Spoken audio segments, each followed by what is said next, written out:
The idea of this is very simple. Let me just explain where it comes from. When I became Cabinet Secretary for Education in December, having held 2 other ministerial posts, I was coming back in some sense to an area that I knew particularly well.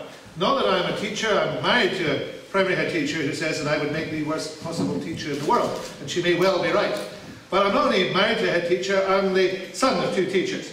And my father used to say that nobody ever listened to teachers.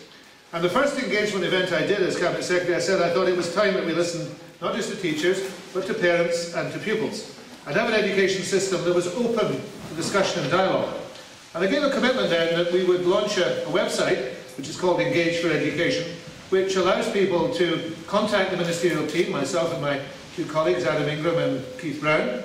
It allows people to take part in discussions on educational topics, and also allows people to read what we're doing as ministers.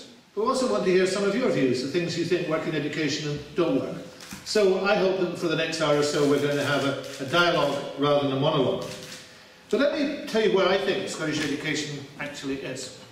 I think Scottish education is in pretty good shape.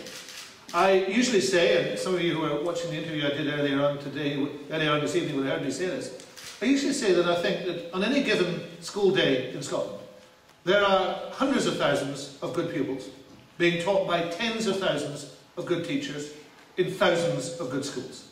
And I think that's the reality of Scottish education.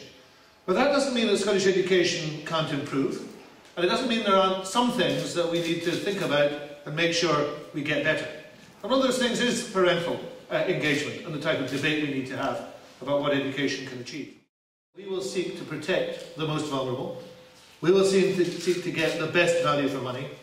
We will seek to make sure that we do not damage the future of Scotland by the decisions that we have to take. But can I close on this thought? We are all in this country, I am sure, concerned about the future. But we live in a country that has a very distinguished educational history. This was the first country in the world that introduced compulsory schooling. The Scottish system of parish schools was a first. And it made us the country we are. What we must always remember is that this is a country that values education. We must never do anything, and certainly I must never do anything as Education Minister, to put that at risk.